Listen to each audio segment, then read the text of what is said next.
Hello everyone, welcome to Sandusky District Library's virtual spring story time. This is week 6.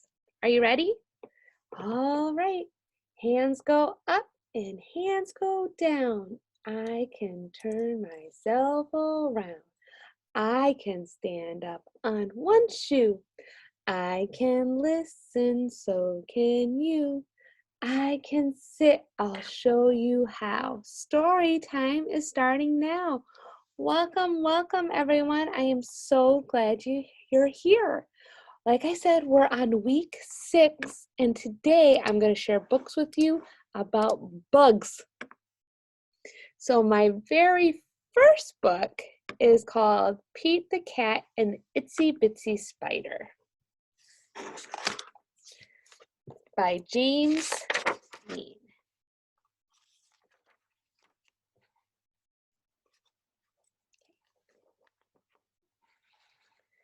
One day, while playing outside with his friends, Pete the cat spotted something cool. "Look," shouted Pete.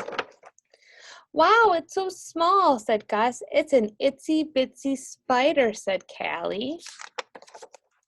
The itsy bitsy spider climbed up the water spout. Down came the rain and washed the spider out. Out came the sun and dried up all the rain. Pete and his friends knew just what to do. Everyone cheered on the tiny spider. Pete the cat said, "Try again, itsy bitsy spider." So the itsy bitsy spider climbed up the water spout. Down came the rain and washed the spider out. Out came the sun and dried up all the rain. Pete said, "Don't give up yet." They all cheered louder this time.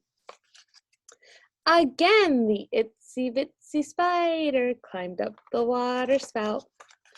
Down came the rain, and Pete and his friends shouted, "Go, itsy bitsy spider! Go, itsy bitsy spider, don't give up, believe you can."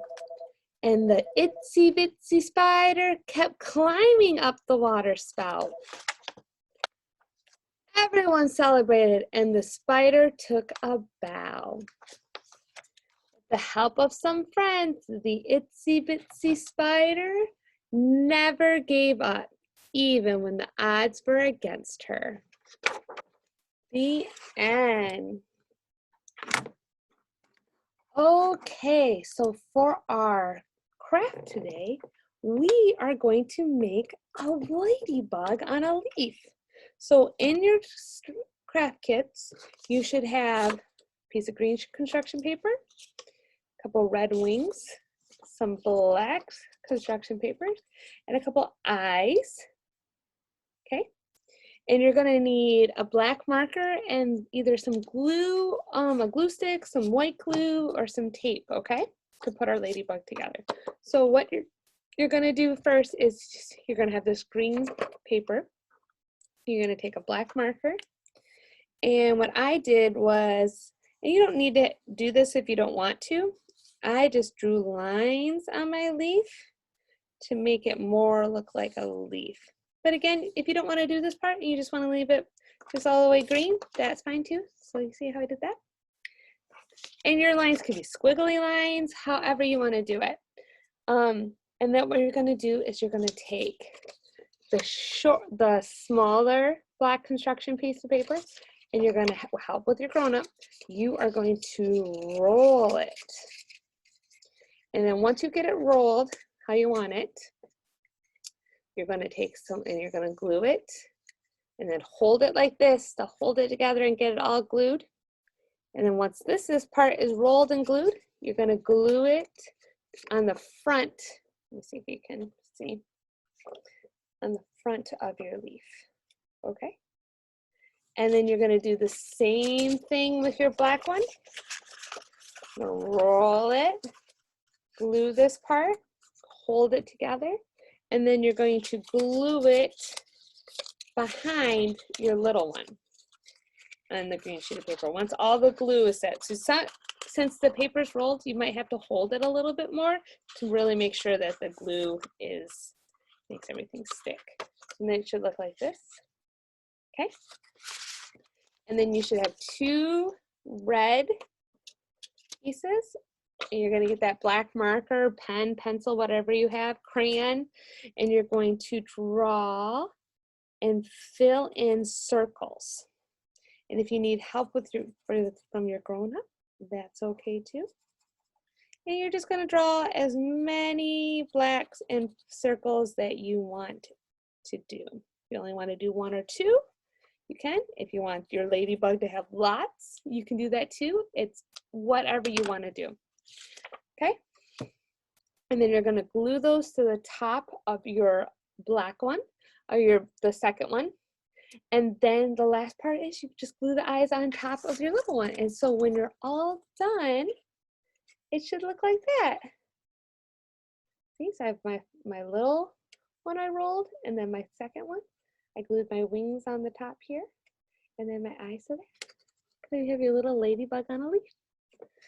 Okay, let's get ready to share my second story. So my second story is called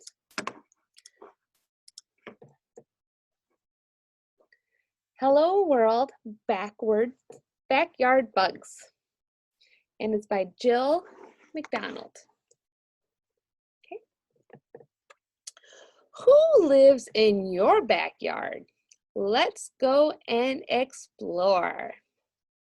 Look up in the sky. Do you see a bee buzzing by? Buzz. A bee's house is called a hive. The hive is where the bees make honey.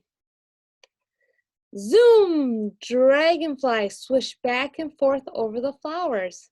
A dragonfly's 4 wings allow it to turn quickly in the air. A spider is spinning a sticky web. Can you count 8 legs? Let's count them. 1, 2, 3, 4, 5, 6, 7, 8. Spiders make silk to spin their webs. Watch out! A grasshopper takes a giant leap. Where is it going? A grasshopper has very strong back legs, which let it jump far. And what's that sound? Chirp, chirp, chirp, chirp. It's a cricket. Have you ever heard a cricket before? A cricket chirps by rubbing its wings together.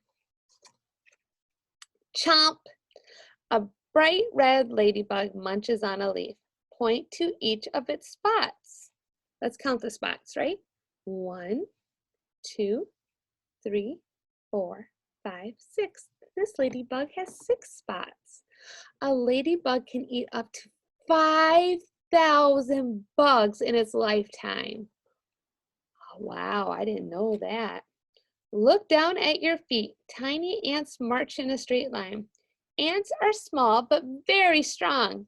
They can carry items that are much heavier than they are. And up from the dirt, the garden worms wiggle. Can you wiggle like a worm? Go ahead, try it. Can you wiggle? Very tiny hairs cover a worm's body and help it move and burrow in the dirt. Trace your finger along the tree. 1, 2, 3. 2 weeks after being born, a caterpillar curls into a hard case where it grows wings. Walking along a branch is a busy little caterpillar that soon will turn into a beautiful butterfly. Butterflies eat nectar and pollen from flowers. What bugs can you find in your backyard? Okay, so the next sunny day, you'll have to check out if you can see any bugs outside, because we're getting into that season, right? There's lots of bugs outside. Okay, so next week we're going to talk about a very specific bug that was mentioned in the book, and what we're going to look at is butterflies. I have a couple books I'm going to share with you that you can check out at the Sandusky District Library for our theme. This one's called Binkle's Time to Fly. And there's a butterfly. This one is a nonfiction book called Butterflies and Moths. So nonfiction means that it is not a story, it's facts about butterflies, okay? And then this one is one of my favorites. It's called The Very Impatient Caterpillar. And remember what we just read, what does caterpillars turn into? Butterflies. So, and then it says, is it time yet? So I think he's getting ready to turn into a butterfly. We'll have to read the story to make sure. Okay, that's all I have for you, my friends, today, and I will see you next week. Are you ready for our ending poem? Okay, ready? Tickle the stars, tickle your toes, turn around and tickle your nose. Reach down low, reach up high. Story time is over, so wave goodbye. Goodbye, my friends. I'll see you next week.